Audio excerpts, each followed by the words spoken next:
رب العالمين والصلاة والسلام على سيد الأنبياء وأشرف المرسلين وعلى آله وصحبه أجمعين أما بعد فأعوذ بالله من الشيطان الرجيم بسم الله الرحمن الرحيم يا أيها الذين آمنوا اذكروا الله ذكرا كثيرا وسبحوه بكرة وأصيلا۔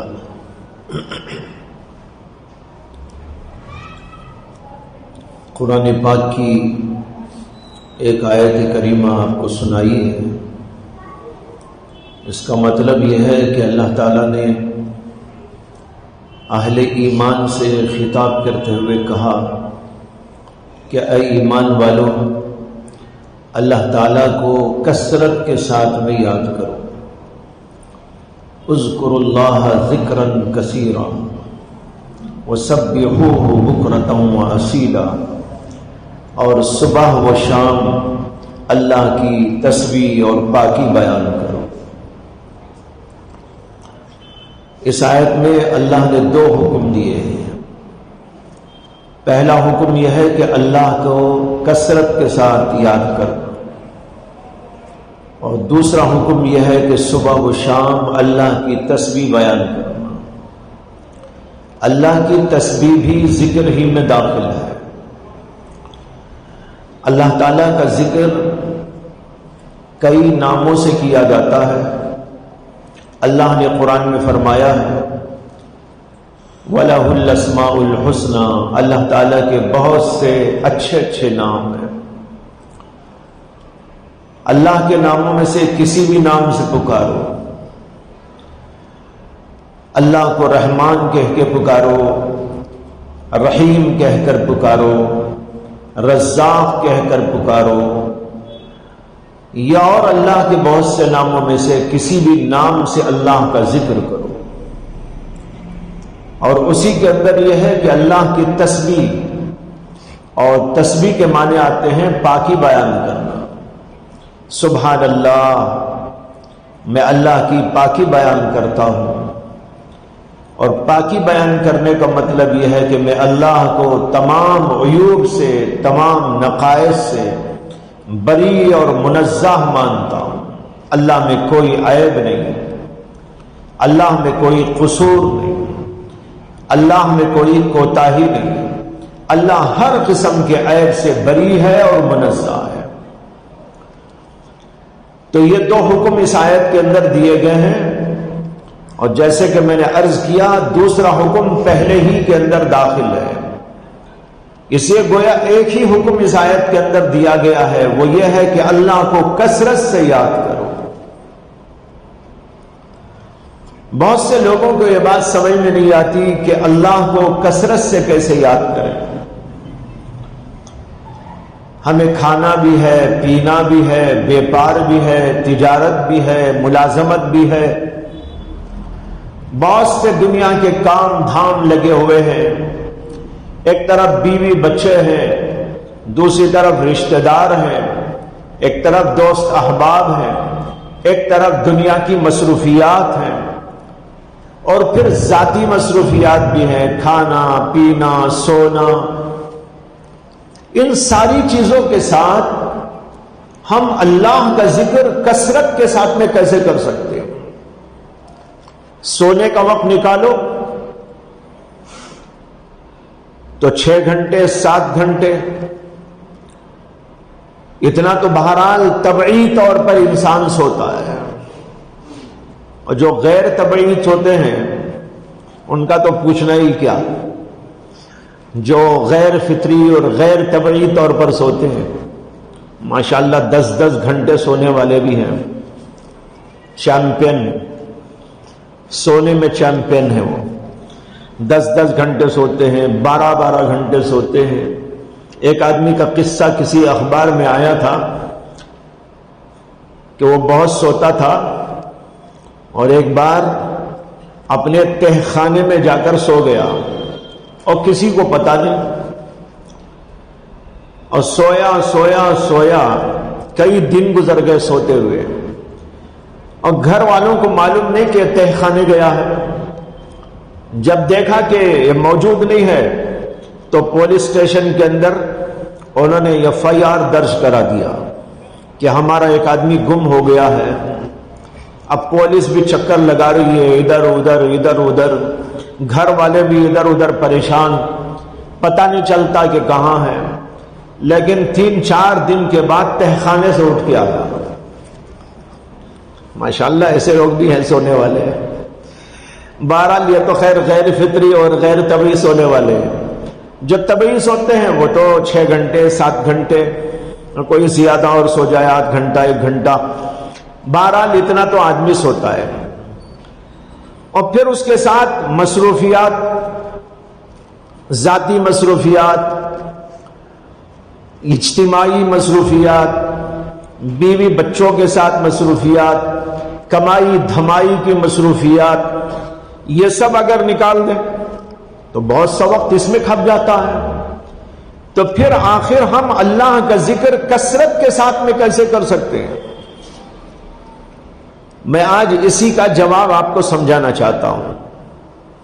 اتفاق سے آج ایک ہمارے شاگرد بھی ہیں، متعلق بھی ہیں، انہوں نے مولانا نے یہ سوال کیا مجھ سے، تو میں نے اجمالی طور پر اس کا جواب وہاں پر دیا. پھر خیال آیا کہ اسی بات کو ذرا توضیح کے ساتھ، تفصیل کے ساتھ آج کی مجلس کے اندر عرض کر دوں، اسے کہ ہماری ضرورت ہے. ہم سب کے ذہنوں میں سوال پیدا ہو سکتا ہے کہ جب اللہ نے ہمارے ساتھ اتنی مصروفیات لگائی ہیں اور وہ سب ضروری ہیں، تو پھر اس کے ساتھ ہم اللہ کا ذکر کثرت کے ساتھ میں کیسے کر سکتے ہیں؟ ایک بزرگ کا مقولہ پڑھا تھا کہ انہوں نے کہا کہ 24 گھنٹوں میں سے اگر 2/3 وقت اللہ کے ذکر میں لگے تو وہ کثرت ہے، اور 2/3 ہو جاتے ہیں 16 گھنٹے. اسے کہ 3 حصوں میں تقسیم کریں آپ تو 8 8 8 8 3 24، اس میں سے 2/3 2/3 آف دا ٹائم اس میں لگا دو، یہ ہو جائیں گے 16 گھنٹے. جب 16 گھنٹے آپ اللہ کے ذکر میں خرچ کریں گے تب آپ اس آیت پر عمل کرنے والے شمار ہوں گے کہ اللہ نے کہا اذکر اللہ ذکرا کثیرا، اللہ کو کثرت سے یاد کرو. لہذا 8 گھنٹے آپ دنیا کا کچھ بھی کام کریں لیکن اللہ کو یاد کرنے کے لیے 16 گھنٹے لگائیں. لیکن آپ کے ذہن میں سوال پیدا ہوگا کہ بھائی ہم تو 8 گھنٹے سونے میں خرچ کر دیں گے، پھر 8-10 گھنٹے تو اور مختلف دنیا کے کام میں لگیں گے، اور پھر اس کے بعد جو بچے گا وقت وہ بھی مکمل طور پر ہم لگا دیں، یہ تو بس میں نہیں ہے. تو پھر اللہ کا ذکر کثرت کے ساتھ میں کیسے ممکن؟ بھائیوں، کوئی اس کے اندر پریشانی کی بات نہیں ہے. اللہ کوئی ایسا حکم بندے کو نہیں دیتے جو اس کے بس میں نہ ہو، جو اس کی طاقت میں نہ ہو، جو اس کی وسعت میں نہ ہو. اللہ نے قرآن میں فرمایا ہے لا یکلف اللہ نفسا الا وسعها، اللہ کسی بھی نفس کو ایسی چیز کا مکلف نہیں بناتے جو اس کی طاقت میں اور وسعت میں نہ ہو. جو حکم بھی اللہ دیتے ہیں وہ ہماری طاقت میں ہوتا ہے، ہم اسے کر سکتے ہیں. آپ کوئی حکم ایسا نہیں بتا سکتے کہ اللہ نے وہ حکم دیا ہو اور وہ ہماری طاقت سے بالا تر ہو. ایسا نہیں ہو سکتا، اللہ کا قانون ہی نہیں ہے. ہاں اللہ چاہے تو دے سکتے ہیں، آپ پوچھ نہیں سکتے اللہ کو کہ اللہ آپ نے ایسا حکم ہم کو کیوں دے دیا جو ہمارے بس میں نہیں. اللہ تو جو چاہے کر سکتے ہیں، اللہ کو کوئی پوچھنے والا نہیں. لا يسأل عما يفعل، جو وہ کرتا ہے اس کے بارے میں اس سے کوئی پوچھ نہیں سکتا کہ کیوں، کیا وجہ ہے، کیسے آپ نے کر دیا، کیسے آپ نے حکم لگا دیا. کس کی طاقت ہے کہ اللہ سے پوچھے؟ لیکن اللہ نے اپنے لیے خود قانون بنا لیا کہ اللہ کسی بندے کو ایسی چیز کا مکلف نہیں بناتے جو اس کی طاقت سے باہر ہو. لہذا جب اللہ نے حکم دیا تو معلوم ہوتا ہے کہ ہماری طاقت میں ہے. لیکن بس ذرا سا سمجھنے کی ضرورت ہے کہ اللہ کے اس حکم پر عمل کیسے ہو سکتا ہے۔ پہلے تو یہ سمجھ لیجئے کہ ذکر کی کئی قسمیں ہیں۔ ایک ذکر ہوتا ہے ذکر قلبی، دل کا ذکر۔ دوسرا ہوتا ہے ذکر لسانی، زبان کا ذکر۔ تیسرے ہوتا ہے ذکر عملی، عمل کا ذکر۔ اور اللہ کی مراد یہاں پر یہ ہے کہ اللہ کا ذکر دل سے یا زبان سے یا عمل سے کسی بھی طور پر کرو اور وہ کثرت کے ساتھ میں کرو۔ ایک پوائنٹ یاد رکھنا ہے آپ کو۔ کیا یاد رکھنا ہے؟ کہ اللہ کے ذکر کی 3 قسمیں ہیں۔ نمبر 1 ذکر قلبی، نمبر 2 ذکر لسانی، نمبر 3 ذکر عملی۔ ذکر قلبی کیا ہے؟ آپ کا دل اندر سے ذکر کر رہا ہو، اور یہ ایسا ذکر ہے کہ آپ اپنے کاروبار کے ساتھ، اپنی مصروفیات کے ساتھ، اپنے کام دھام کے ساتھ اس ذکر کو جاری رکھ سکتے ہیں۔ آپ دل کو ذاکر بنا لیں۔ پہلے تو بیٹھ کر اللہ کا ذکر کریں، اتنی کثرت کے ساتھ میں کریں کہ آپ کا دل آپ کے ساتھ ذکر میں شامل ہو جائے۔ ذکر کثرت کے ساتھ کرتے کرتے کرتے دل میں اس کو داخل کرتے کرتے کرتے دل خود ذاکر بن جاتا ہے۔ حتیٰ کہ جب آدمی سوتا ہے تو بھی ذکر کرتا ہے دل۔ آدمی سویا ہے، آنکھ کام نہیں کرتی، زبان کام نہیں کرتی، اور ہاتھ پیر کام نہیں کرتے، پورا جسم معطل، لیکن اس کا دل اللہ کے ذکر میں لگا ہوا ہوتا ہے۔ تو اب آپ ذرا سوچئے کہ اگر ہم نے اپنے دل کو ذاکر بنا لیا اور ہم کام کر رہے ہیں، یہ کر رہے ہیں، وہ کر رہے ہیں، دنیا کی مصروفیات میں لگے ہوئے ہیں، یہاں تک کہ سو گئے ہیں، لیکن ہمارا دل اللہ کے ذکر میں لگا ہوا ہے، تو کیا کثرت ذکر کا تحقق ہو جائے گا کہ نہیں ہو جائے گا؟ بالکل ہو جائے گا۔ آپ کچھ بھی کر رہے ہیں لیکن آپ کا دل تو اللہ کے ذکر میں لگا ہوا ہے۔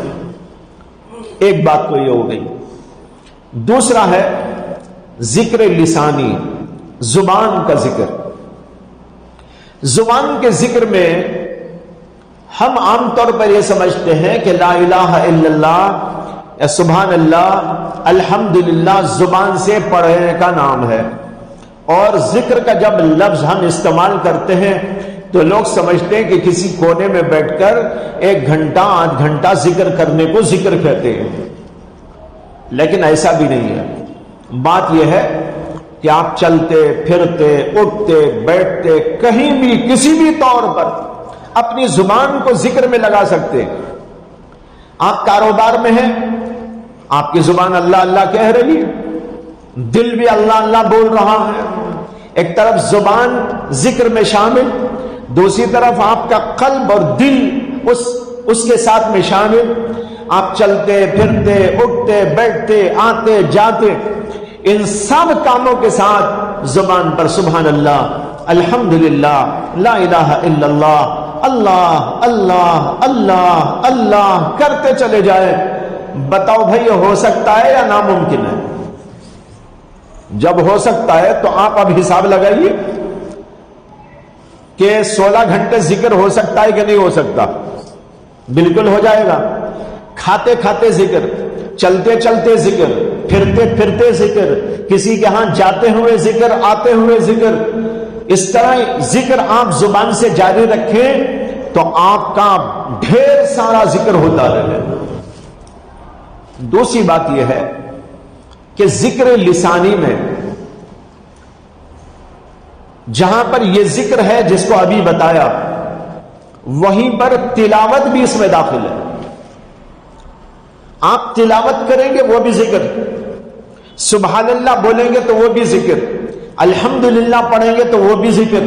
اس طریقے پر یہ سب کے سب کسی بھی قسم کے اذکار ہو وہ اس کے اندر داخل۔ تیسری بات یہ ہے کہ محمد الرسول اللہ صلی اللہ علیہ وسلم نے جو مختلف مواقع کی دعائیں تعلیم دی ہیں، کھانے کی دعا، پینے کی دعا، اور باہر نکلنے کی دعا، گھر میں داخل ہونے کی دعا، کپڑے پہننے کی دعا، کپڑے نکالنے کی دعا، اور مختلف چیزوں کی دعائیں سکھائی ہیں، اگر ہم ان اذکار کو اور ان دعاؤں کو یاد کر لیں اور ہر موقع پر وہ دعائیں بھی پڑھتے رہیں، ذکر لسانی ہو جائے گا کہ نہیں ہو جائے گا؟ کپڑے پہنتے ہوئے ذکر، کپڑے نکالتے ہوئے ذکر، باہر نکلتے ہوئے ذکر، گھر میں داخل ہوتے ہوئے ذکر۔ اسی طریقے پر جو ہے آپ کسی سے مل رہے ہیں اور کہتے ہیں السلام علیکم، یہ بھی ذکر ہے۔ کسی نے آپ کو کہا السلام علیکم اور آپ نے کہا وعلیکم السلام، یہ بھی ذکر میں ہے۔ اسی طرح آپ نے کسی سے پوچھ لیا خیر خیریت ہے، اس نے کہا الحمدللہ۔ اس نے آپ سے پوچھا کہ بھائی خیر خیریت ہے، آپ نے کہا الحمدللہ۔ بتاؤ الحمدللہ ذکر ہے کہ نہیں ہے؟ اس انداز پر، اس پہلو سے آپ ذکر لسانی پر غور کریں تو آپ کو پتا چلے گا کہ الحمدللہ اتنا موقع ہے ذکر لسانی کا کہ ہم صبح سے شام تک ذکر کر سکتے ہیں، چلتے پھرتے اٹھتے، بازار میں، گھر میں، بیوی میں، بچوں میں، گھر میں داخل ہوئے السلام علیکم، ذکر ہو گیا۔ گھر سے نکل رہے ہیں، آپ نے کہا السلام علیکم، یہ بھی ذکر ہو گیا۔ اسی طریقے پر چھینک آ گئی، آپ نے کہا الحمدللہ۔ کسی نے چھینکا اور کہا الحمدللہ، آپ نے کہا یرحمک اللہ، اور اس نے آپ کے یرحمک اللہ پر آپ کو دعائیں دے دی، یہ سب کا سب بھی ذکر ہے۔ چھینک ذکر بن گیا، بیت الخلا کو جانا ذکر بن گیا، بیت الخلا سے آنا ذکر بن گیا، کھانا کھانا ذکر بن گیا۔ اب کھانے کی دعائیں کتنی ہیں؟ کھانا شروع کرنے کی دعا بسم اللہ وعلی برکت اللہ پڑھا، یاد نہیں آیا، بھول گیا تھا، یاد آتے ہی پڑھ لیا بسم اللہ اولہ آخرہ، یہ بھی ذکر ہو گیا۔ پھر کھاتے کھاتے ایک دو لقموں پر الحمدللہ الحمدللہ بولتا چلا جا رہا ہے، یہ شکر للہ، اللہ کا شکر ہے، اتنا بہترین کھانا مجھ کو دیا۔ یہ جتنا نوالا آپ لیتے جائیں گے سب ذکر کی فہرست میں داخل ہوتا چلا جائے گا۔ اب کھانا کھا کر ختم کیا، دعا پڑھی الحمدللہ الذی اطعمنا وسقانا وجعلنا مسلمین، یہ بھی ذکر میں داخل ہو گیا۔ پانی کی پیاس لگی، آپ نے پانی پیا اور پانی پی کر دعا پڑھی۔ عام طور پر الحمدللہ بول لیتے ہیں، اتنی بھی کافی ہے، لیکن دعا خاص بھی ہے ایک جو پانی پینے سے متعلق آئی، اور وہ دعا یہ ہے الحمدللہ الذی جعل الماء عذبا فراتا ولم يجعل ملحا اجاجا۔ اللہ کے نبی صلی اللہ علیہ وسلم نے دعا سکھائی الحمدللہ الذی جعل الماء عذبا فراتا برحمتہ ولم یجعلہ ملحا اجاجا بذنوبنا۔ کیا پیاری دعا ہے، عجیب الفاظ ہیں، یہ نبی ہی دے سکتا ہے ایسی دعائیں، کوئی اور نہیں دے سکتا۔ اس کا ترجمہ یہ ہے پانی پی کر دعا پڑھنا ہے الحمدللہ، تمام تعریف اللہ کے لیے۔ الذی جعل الماء عذبا فراتا، جس اللہ نے پانی کو میٹھا حلق میں اترنے والا بنایا، برحمتہ، محض اپنے رحم و کرم سے، ولم یجعلہ ملحا اجاجا، اور اس نے پانی کو کڑوا کسانا حلق میں اٹکنے والا نہیں بنایا، بذنوبنا، ہمارے گناہوں کی وجہ سے۔ ورنہ تو ہمارے گناہ ایسے تھے کہ ان گناہوں کی سزا میں ہمیں کھانا ہی نہ دیا جاتا، پانی ہی نہ دیا جاتا، اور اگر پانی دیا جاتا تو ایسا پانی دیا جاتا کہ حلق میں اٹک جاتا، کڑوا کسیلا ہوتا، پینے کو جی نہ چاہتا۔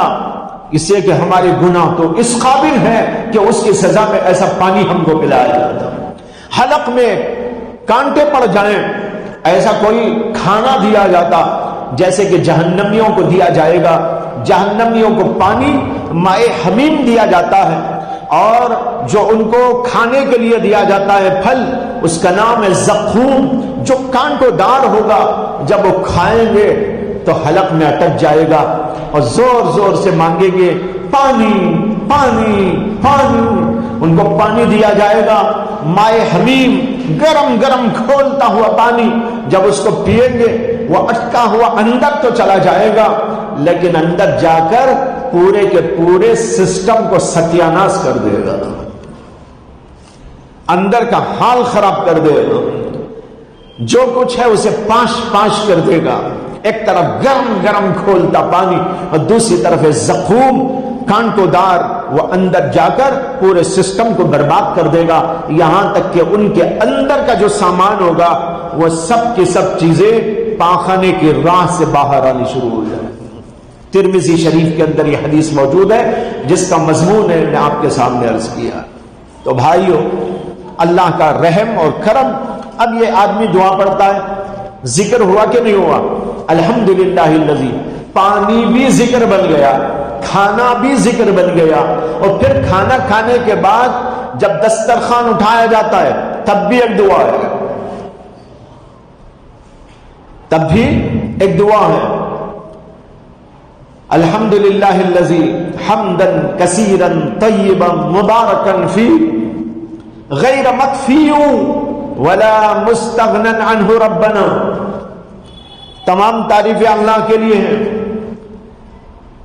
مبارک، بہترین، پاکیزہ اللہ کی تعریف، اور پھر اس کے ساتھ یہ دعا میں شامل ہے یہ دسترخوان ہم اٹھا رہے ہیں تو غیر مکفی ولا مستغنا عنہ ربنا، اے اللہ ہم اس سے مستغنی ہو کے نہیں اٹھا رہے، ہم محتاج ہیں، کھانے جو آپ دیتے ہیں ہم اس کے محتاج ہیں، اور ہم اس سے مستغنی بالکل نہیں ہیں، اور یہ ہمارے لیے کافی نہیں ہو گیا ہے، غیر مکفی ولا مستغنا عنہ ربنا، یہ ہمیں کافی نہیں ہوا ہے، بس اب پیٹ بھر گیا اس لیے اٹھا دے رہے ہیں، دوبارہ شام میں کھانے کی نوبت آئے گی، پھر ہم دسترخوان بچھائیں گے، آپ ہی کی دی ہوئی نعمتوں کو کھائیں گے، ہم اس سے مستغنی ہو کر نہیں اٹھا رہے۔ یہ اس لیے پڑھا جاتا ہے کہ اٹھانے کا انداز بھی استغنا کا نہ ہو، اٹھاتے بھی یہ دعا پڑھ کر احتیاج کے ساتھ، تواضع کے ساتھ دسترخوان کو اٹھایا جائے۔ بہت سارے لوگ دسترخوان جب کھا کر ہو جاتا ہے پھینک دیتے ہیں، کس قدر غلط کرتے ہیں۔ اللہ کے نبی کی تعلیم دیکھو، دسترخوان اٹھاؤ تو ادب سے اٹھاؤ، تواضع سے اٹھاؤ، استغنا کا انداز نہ ہو، بلکہ یہ کہتے ہوئے اٹھاؤ، اے ہمارے پروردگار ہم آپ کے کھانے کے محتاج ہیں، اس دسترخوان کے ہم محتاج ہیں، دوبارہ ضرورت پڑے گی دوبارہ ہم بچھائیں گے، دوبارہ استفادہ کریں گے، اب ضرورت پوری ہونے پر ہم آپ کی اس نعمت کو اس وقت اٹھا دیں گے۔ اب یہ دعا پڑھتا ہے بندہ تو بتاؤ بھائی ذکر ہوا کہ نہیں ہوا؟ دسترخوان بھی ذکر بن گیا، کھانا ذکر بن گیا، پانی ذکر بن گیا، حلوہ ذکر بن گیا، سب ذکر بن گیا، دسترخوان اٹھایا تو وہ بھی ذکر بن گیا۔ اب کھانا کھانے کے بعد ہضم ہو گیا، اس کے بعد ضرورت ملا کے بعد خلا کی بڑھ گئی، ملا کے بعد خلا کی، خلا معلوم خالہ کا گھر نہیں، بیت الخلا، بیت الخلا کی ضرورت پڑ گئی، ہاضمہ ہو گیا، سب کچھ ہو گیا۔ اللہ کی بڑی عجیب نعمت ہے، کھانا ہم کھاتے ہیں تو جہاں جہاں جو چیز جانی چاہیے وہاں پہنچ جاتی ہے، غذا کے حصے بنا کر کچھ حصہ آنکھ کو تقویت دیتا ہے، کچھ حصہ ہماری زبان کو تقویت دیتا ہے، کچھ حصہ ہمارے کانوں کی قوت کو تقویت دیتا ہے، کچھ ہمارے دماغ میں پہنچ جاتا ہے، کچھ اور جگہوں پر پہنچ جاتا ہے، ایک پورے بدن میں باڈی میں پہنچ کر پوری باڈی کو طاقتور بنا دیتا ہے، تمام اعضاء سب ٹھیک ٹھیک کام کرنے لگتے ہیں، ہاتھ بھی، پیر بھی، آنکھ بھی، زبان بھی، دل بھی، دماغ بھی۔ یہ ہو گیا ہضم۔ ہضم کے معنی یہی ہے، یعنی جو جہاں جانا تھا وہاں جا کر ہضم ہو گیا۔ لیکن جو چیزیں کھاتے ہیں ہم لوگ، اللہ نے اپنی مصلحت سے اس دنیا میں اس میں کچھ اجزاء کو زائد اور فضول بھی رکھا ہے۔ باڈی کو جتنا لگنا ہے وہ باڈی میں جا کر ہضم ہو جاتا ہے، لگ جاتا ہے، اور جو اس کے اندر فضول یعنی ہمارے جسم کے مناسب نہیں ہوتا، اللہ تعالیٰ اسے نجاست کی شکل میں باہر نکال دیتے ہیں۔ یہ بھی اللہ کی بہت بڑی حکمت ہے۔ اگر یہ باہر نہ نکلے تو کیا ہوتا؟ لیکن جنت میں باہر کچھ نہیں نکلتا، یہ دنیا میں نکلتا ہے۔ دنیا کی غذاؤں میں کچھ حصہ بدن کے مناسب ہوتا ہے، وہ بدن میں لگ جاتا ہے اور قوت دیتا ہے، نفع دیتا ہے، اور جو چیزیں زائد ہوتی ہیں اور جسم کے اعتبار سے فضول ہوتی ہیں، اسے کہیں اور ضرورت ہوتی ہے، اللہ یہاں سے نکال کے وہاں پہنچا دیتے ہیں۔ سمجھے اشارہ؟ نہیں سمجھے؟ فضول نہیں ہے، وہ بھی ہمارے جسم کے اعتبار سے فضول ہے، جس کو ہم کہتے ہیں نجاست۔ بیت الخلا جا کر نجاست ڈال کے آ گئے، جی ہمارے جسم کے اعتبار سے وہ زائد چیز تھی، اللہ نے اس کو باہر نکالنے کا انتظام کر دیا کہ تمہارے جسم کو اس کی ضرورت نہیں بلکہ نقصان ہے، اسے باہر نکلنا چاہیے۔ یہ باہر نہ نکلا تو یہ کتنا ڈینجر ہوتا ہے۔ ایک حکیم صاحب تھے پرانے زمانے میں، ان کے زمانے میں ایک آدمی کو پیشاب کا بند لگ گیا، یعنی پیشاب بند ہو گیا، بڑی تکلیف شروع ہو گئی، پیٹ بڑا ہو گیا، 2-4 دن ہو گئے پیشاب ہی نہیں ہوا، شدت کی تکلیف۔ حکیم صاحب موجود تھے، بڑے وہاں کے مشہور معروف، ان کے گھر والے ان کے پاس میں گئے اور جا کر کہا حکیم صاحب ہمارے ہاں ایک بیمار ہے اور پیشاب کا بند لگ گیا ہے، آپ ذرا تشریف لا کر علاج کر دیجیے۔ تو انہوں نے کہا بھائی 500 روپے فیس ہوگی۔ پرانے زمانے پہ 500 روپے تو بہت بھاری تھے، آج کے سمجھو کہ جو ہے 10,000 20,000۔ انہوں نے کہا ٹھیک ہے، ایسی مصیبت ہے کہ اس کے لیے تو اتنا پیسہ خرچ ہی کرنا پڑے گا۔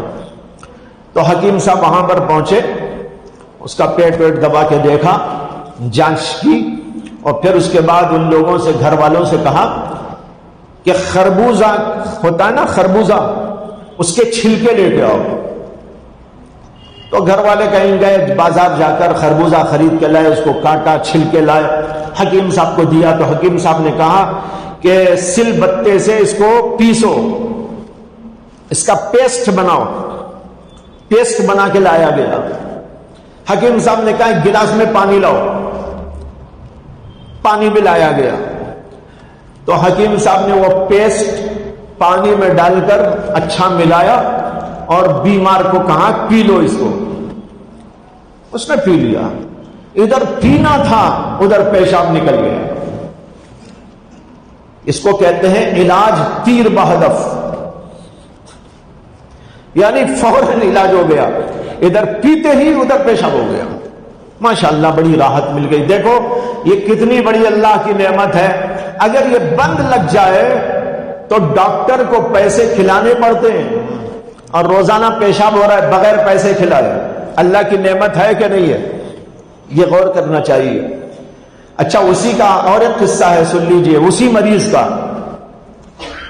وہ یہ ہے کہ 2-4 سال، اب وہ جو گھر والے تھے نا، انہوں نے سوچا کہ خربوزہ ہمارا، چھلکے ہمارے، پانی ہمارا، سل بتہ ہمارا، پیسنے کا عمل بھی ہمارا، سب ہمارا، حکیم صاحب کا تو کچھ بھی نہیں ہے اس کے اندر، 500 روپے دینا ہے۔ تو ان کا دل ذرا بیٹھ گیا، انہوں نے حکیم صاحب کو 250 روپے دے دیے اور کہا حکیم صاحب اس وقت میں نہیں ہے، بعد میں ہم لا کے دیں گے۔ اصل میں ارادہ دینے کا نہیں تھا، علاج تو ہو گیا ہے، اب بعد میں دیکھا جائے گا۔ اب وہ حکیم صاحب جو ہے انہوں نے کہا ٹھیک ہے چلے گئے. 2-4 سال کے بعد اس مریض کو پھر وہی بیماری آ گئی. پیٹ بڑا ہو گیا, پیشاب بند ہو گیا, تکلیف شروع ہو گئی. انہوں نے کہا حکیم صاحب کی کیا ضرورت ہے, علاج تو ہمارے پاس موجود ہے. اب حکیم صاحب کی کوئی ضرورت نہیں, ہم تو خود علاج کریں گے. اب گھر والوں نے کہا بھائی جاؤ خربوزے کے چھلکے لاؤ. خربوزے کے چھلکے لائے, اس کو پیسا, اس کے بعد وہ گلاس میں ڈالا, پانی ڈالا, گھولا, اس کے بعد اس کو پلایا. لیکن پلایا تو بھی پیشاب نہیں ہوا اور تکلیف بڑھ گئی. اسے کہ پیٹ جتنا خالی تھا اور بھر گیا تو اور کیا ہوگا. اس نے کہا چلو بھائی اور ایک گلاس پلا دیں گے. اور ایک گلاس پلایا, تکلیف اور بڑھ گئی.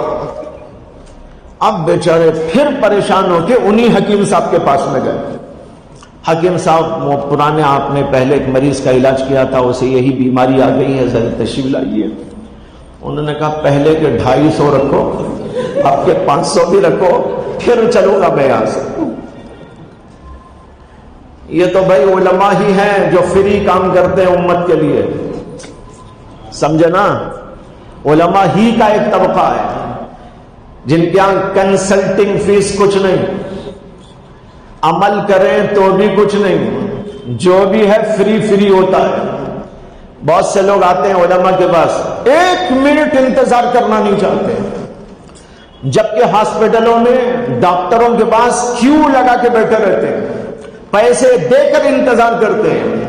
علماء کے پاس میں آئے, وہ سمجھتے ہیں علماء کے پاس ہم آ گئے تو علماء پر احسان ہے. ان کا کوئی احسان ہمارے اوپر نہیں. ہمارا بڑا احسان ہے کہ ہم عالموں کی خدمت میں آ گئے ہیں, مدرسے میں آ گئے ہیں. آتے ہی امام صاحب بھی اور مدرس صاحب بھی, مفتی صاحب بھی, جو ہے محدث صاحب بھی, سب کھڑے ہو جائیں, آئیے تشریف لائیے, رکھیے. اللہ کے بندو ذرا اپنے مزاج کو بدلو, اپنے خیالات کی اصلاح کرو.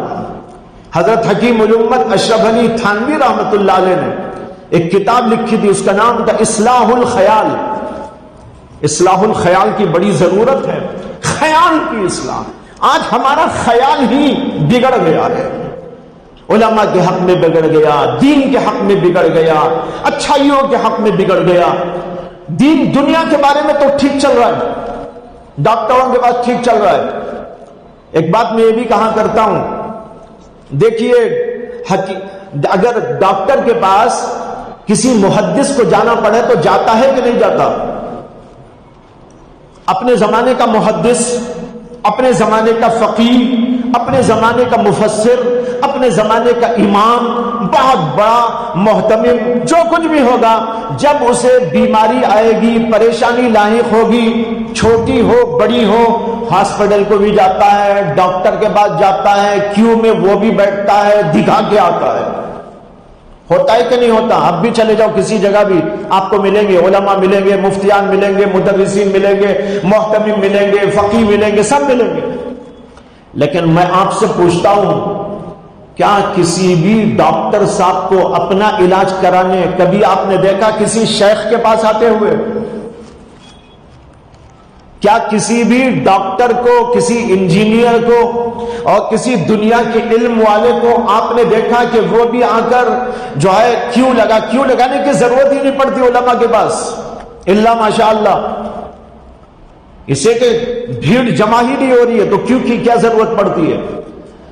یہ لوگ کبھی آئیں کسی عالم کے پاس, کسی مفتی کے پاس, کسی شیخ وقت کے پاس, کسی شیخ طریقت کے پاس, کیا ان کے پاس بیماریاں نہیں ہیں؟ اگر عالم کو پیٹ میں درد ہو رہا ہے, خدا کی قسم ڈاکٹروں کا دل خراب ہے. ڈاکٹر کو دل کی بیماریاں ہیں, دماغ کی بیماریاں ہیں, اس کے اندر تکبر ہے, اس کے اندر حسن ہے, اس کے اندر کینہ ہے, اس کے اندر دنیا کی محبت ہے, اس کے اندر آخرت سے غفلت ہے, اللہ سے غفلت ہے. یہ بیماریاں ہیں, شدید ترین بیماریاں ہیں. لیکن کسی ڈاکٹر کو کبھی توفیق نہیں ہوتی اپنا دل بھی لا کے کسی کو دکھا لے. حضرت میرے دل کا ستیاناش ہو گیا ہے، میرے دل کا تو ستیاناش ہو گیا ہے، دنیا کی محبت ٹوٹ کے گھس گئی ہے، آخرت سے غافل ہو گیا ہوں، نماز بالکل نہیں پڑھتا ہوں، الٹا سیدھا دنیا کا کرتا چلا جا رہا ہوں، ذرا میرے دل کی اصلاح کر دیجیے۔ یہ ہے آج کا حال۔ عالم کو سمجھ میں آ گیا، یہ بھی اسی کے علم کا نتیجہ ہے، اس کے علم کا نتیجہ ہے کہ وہ سمجھ رہا ہے کہ اگر مجھے پیٹ کا درد آئے، آنکھ کا درد آئے، ڈانٹ کا درد آئے اور کوئی بیماری آئے تو مجھے جانا چاہیے ڈاکٹروں کو دکھانے۔ اس نے اپنے علم کی روشنی میں سمجھ لیا، ڈاکٹروں نے اپنی جہالت کی وجہ سے سمجھائی، انجینئروں نے اپنی جہالت کی وجہ سے سمجھائی، بیرسٹروں نے اپنی جہالت کی وجہ سے سمجھائی، اور علوم و فنون کے ماہرین نے اب بہت پڑھ کر بائیں جاہل ہو کر سمجھے ہی نہیں آج تک۔ ہم کو بھی کسی اصلاح کی ضرورت ہے، یہ ہے حال۔ بہرحال ٹاپک بدل رہا ہے، میں کیا عرض کر رہا تھا؟ ہاں، حکیم صاحب کا قصہ۔ تو اسے جو ہے بیماری آ گئی دوبارہ، اب حکیم صاحب کے پاس گئے تو انہوں نے کہا بھائی گزشتہ کی جو بقیہ رقم ہے وہ رکھو، اور اب کی جو رکھنا وہ بھی پہلے رکھ دو، پیش کی بعد میں چلوں گا۔ خیر اب تو مصیبت تھی، پریشانی ایسی تھی کہ رکھنا ہی پڑا، رکھ دیا۔ اس کے بعد حکیم صاحب گئے، حکیم صاحب گئے، جا کر پھر وہی دیکھا، انہوں نے ادھر ادھر پیٹ کو یوں کر کے دیکھا، اور پھر اس کے بعد میں کہا بھائی چھلکے لو۔ اب یہ گھر والے سب پریشان، چھلکوں کا علاج تو ہم کر چکے، بول بھی نہیں سکتے، ڈر کے مارے حکیم صاحب کو بول بھی نہیں سکتے، دل میں پریشان ہو رہے، یہ بھی چھلکے پلائیں گے تو پھر کیا ہوگا۔ انہوں نے کہا چھلکے لاؤ، خیر لے کے آئے، انہوں نے کہا پیس لیا۔ اس کے بعد آہستہ سے کسی نے کہا کہ صاحب یہ علاج ہم کر چکے ہیں، آپ کی نقالی میں ہم بھی مجتہد بن گئے تھے، اس لیے ہم نے بھی یہ علاج کر دیا ہے۔ انہوں نے کہا کر دیا ہے، پھر بھی نہیں ہوا، کیسا پلایا تھا؟ وہی جیسے آپ پلا کے گئے ویسے ہی۔ اچھا تم سب بے وقوف ہو، لاؤ چھیل کے لاؤ، پیسو، پانی گرم کر کے لاؤ۔ کیا کہا؟ پانی گرم کر کے لاؤ۔ اب لے کر آئے پانی گرم، اس کے اندر انہوں نے وہ پیسٹ ڈالا، ہلایا، پھر پلاتے ہی فوراً پیشاب ہو گیا۔ اس کو کہتے ہیں بھائی حکمت، اس کا نام کیا ہے؟ حکمت۔ اگر کسی کو دیکھ کر خود مجتہد بنیں گے تو ایسے ہی مجتہد بنیں گے، جیسے کہ آج کل بہت سارے مفسر بن گئے ہیں، مجتہد بن گئے ہیں، مفتی بن گئے ہیں، کفتی بن گئے ہیں، کتابیں پڑھ کر، یا ایسے ہی مفتی ہیں۔ اگر ایسے مفتیوں کے، ایسے حکیموں کے ہاتھ میں اس بیمار کو دیتے تو وہ قبرستان چلا جاتا۔ اسی طرح ایسے مفتی جو صرف کتابیں پڑھ لیتے ہیں، ان کو نسخہ کہاں، کیسا، کب استعمال کرنا چاہیے وہ نہیں آتا۔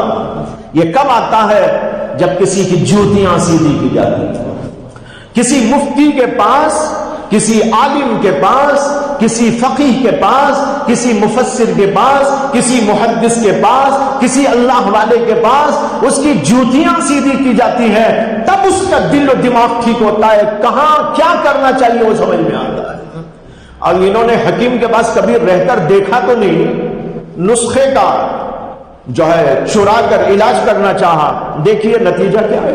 ایسے ہی آج بہت سارے مفسرین ہیں، جھوٹے مفسرین، وہ ڈاکٹر ہیں، مفسر نہیں، وہ انجینئر ہیں، مفتی نہیں، وہ کچھ اور ہیں۔ جو تمہاری راہ ہے اس میں تم کام کرو، ہم کوئی اعتراض آپ کو نہیں کریں گے۔ آپ ڈاکٹر ہیں تو ڈاکٹر کا پیشہ اختیار کرو، آپ انجینئر ہیں تو انجینئر بن کے رہو، لیکن آپ انجینئر بن کر مفسر بن جانا چاہیں تو ہم آپ کی بات کبھی نہیں لیں گے۔ اگر کوئی آدمی ڈاکٹر بن کر محدث بن جائے ارے بھائی محدث بننا ہے تو محدث بنا دیں گے تجھ کو بھی، تو بھی وہی چٹائیوں پہ بیٹھ، کسی کی جوتیاں سیدھی کر، کتابیں پڑھ، محنت اور مجاہدہ کر، جب اس راہ پہ تو آ جائے گا تو تجھے بھی سرٹیفکیٹ محدث ہونے کی مل جائے گی۔ لیکن تو ڈاکٹر بن کر محدث بتانا چاہے، تو انجینئر بن کر اپنے آپ کو محسن کے طور پر ظاہر کرنا چاہے اور مفتی اور فقیہ بن جائے، اور کبھی ابو حنیفہ پہ اعتراض کرنے لگے اور کبھی امام شافعی پر اعتراض کرنے لگے، مسائل کو چینج کر کے بتانے لگے، اپنے اجتہادات کرنے لگے، وہ ایسے اجتہاد ایسے ہی ہوتے ہیں جب یہ قصہ آپ کو بتایا۔ اجتہاد پر ایک اور لطیفہ یاد آ گیا مجھے۔ ایک آدمی ایک بار جو ہے ایک درخت پر چڑھ گیا۔ کس پر؟ درخت پہ چڑھ گیا، جھاڑ پہ چڑھنے کو چڑھ گیا، اترنا نہیں آتا۔ اب اوپر سے نیچے جھانکتا ہے، ڈر کے مارے جو ہے اوسان خطا ہو رہے ہیں اس کے، اتنی اوپر میں چڑھ گیا ہوں، شوق سے چڑھ گیا تھا، اب اترنے کے لیے پریشانی ہو رہی ہے اسے، کیسا اتروں؟ نیچے دیکھتا ہے تو ایسا لگتا ہے کہ ابھی گر جاؤں گا، مر جاؤں گا، چیخیں مارنے لگا۔ لوگ جمع ہو گئے اور سوچ رہے تھے بھائی اسے کیسے اتاریں، کیا کریں، سمجھ میں نہیں آ رہا ہے۔ اسے بول رہے بھائی کوئی ڈرنے کی ضرورت نہیں، آہستہ آہستہ یوں اترنا، یوں کرنا، لیکن وہ ڈر کے مارے ہمت نہیں کرتا۔ اتنے میں ایک آدمی آیا اور آ کر اس نے کہا کیا ہوا؟ لوگوں نے کہا یہ دیکھیے اوپر چڑھ گیا ہے، اترنے نہیں آتا، ہم پریشان ہیں، اس کو کیسے اتاریں؟ اس نے کہا میں اتار دوں گا، کوئی بات نہیں، ایک رسی لے کے آؤ۔ رسی لے کے آئے، اس نے جو ہے اسے پھینکا اوپر اور اس سے کہا کہ یہ رسی پکڑ کے اپنے کمر میں باندھ لینا۔ لوگ کہنے لگے کیا کرو گے؟ انہوں نے کہا ایک کھینچوں گا نیچے آ جائے گا، ایک کھینچوں گا نیچے آ جائے گا۔ لوگوں نے کہا بھائی یہ نیچے آ جائے گا لیکن جو ہے کیا ہوگا آج اس کا؟ پریشان۔ انہوں نے کہا نہیں ہم نے بہت دفعہ ایسا کیا ہے، لوگ بہت دفعہ کیا، اور اس نے ایک جھٹکا جو دیا تو وہ تو نیچے آ گیا، روح اوپر چلی گئی، وہ تو نیچے آ گیا، جسم نیچے روح اوپر، مر گیا بیچارہ، ایک جھٹکا دیتے ہی دھڑام سے نیچے پڑا، مر گیا۔ اب سارے لوگ جو ہے پریشان ہو گئے اور اس کو لتاڑنے لگے اور اس پر عتاب کرنے لگے، ڈانٹنے لگے، کیا حرکت تو نے کی، ایک اچھے آدمی کو مار دیا۔ اس نے کہا نہیں بھی میں نے تو اسے بہت دفعہ کیا ہے۔ کیا کیا ہے تم نے؟ کہا کہ میں نے کنویں سے بہت سے لوگوں کو ایسا نکالا ہے۔ بے وقوف لوگوں نے کہا بے وقوف، کنویں سے نکالنے پر قیاس کر لیا جھاڑ سے اتارنے پر۔ کنویں سے باندھ کے نکالنا تو الگ بات ہے، کنویں سے تو نکالا جا سکتا ہے، لیکن جھاڑ کے اوپر سے ایسا جھٹکا دیا جائے۔ دیکھو یہ ہے قیاس، اس کو کہتے ہیں قیاس مع الفارق۔ قیاس مع الفارق، اس پر اس کو قیاس کر لیا، یہ اجتہاد ہے، غلط اجتہاد۔ جب آدمی ناکارہ ہو، جاہل ہو، اناڑی ہو، وہ قرآن و حدیث میں اجتہاد کرنے بیٹھ جائے گا تو یہی نتیجہ نکلے گا۔ بہرحال بتایا رہا تھا کہ اللہ کی نعمت، جب انسان کھانا کھاتا ہے یہ چیزیں ہوتی ہیں جو اس کے لیے نامناسب، اللہ اس کو باہر نکال دیتے ہیں۔ لیکن بھائیو جنت کے اندر جو کچھ کھایا جاتا ہے وہ جسم میں ہضم ہو جاتا ہے، وہاں بیت الخلا کی ضرورت نہیں پڑتی۔ اسی لیے دنیا میں کوئی بھی گھر بنایا جاتا ہے تو بیت الخلا ضرور بنایا جاتا ہے، لیکن جنت میں بیت الخلا نہیں ہے۔ حضرت آدم علیہ السلام نے ایک درخت کو کھا لیا تھا جس سے اللہ نے ان کو منع کیا تھا۔ ایک بزرگ اس کے بارے میں کہتے ہیں جب انہوں نے وہ کھایا تو ان کے پیٹ میں درد ہوا اور استنجا کی ضرورت محسوس ہو گئی۔ اللہ نے کہا کہ جنت میں استنجا خانہ نہیں ہے، اگر تم کو استنجا کرنا ہے تو دنیا میں جانا پڑے گا۔ اللہ نے ان کو وہاں سے یہاں جو بھیجا، وہ بزرگ کہتے ہیں یہ دنیا اصل میں جنت کا بیت الخلا ہے۔ یہ دنیا اصل میں جنت کا بیت الخلا ہے۔ جنت کا بیت الخلا اتنا حسین و خوبصورت ہو تو جنت کیسی ہوگی؟ اس بیت الخلا پہ لوگ ریچھ رہے ہیں، لڑائی کر رہے ہیں، کیس لڑ رہے ہیں، کیا کیا ہو رہا ہے، یہ بیت الخلا پہ ہو رہا ہے۔ اگر جنت کو دیکھیں گے تو سب بھول جائیں گے۔ تو بہرحال بھائیو، یہ اللہ نے انتظام کیا۔ میں کہہ رہا تھا یہ ہے اللہ کے ذکر کی شکلیں مختلف۔ اگر ہم نے زبانی ذکر کیا اور زبانی ذکر میں سب کچھ آ گیا، جس کی مثالیں میں نے آپ کے سامنے رکھی، اور آخری چیز جو رہ گئی وہ ہے ذکر عملی۔ ذکر عملی کیا ہے؟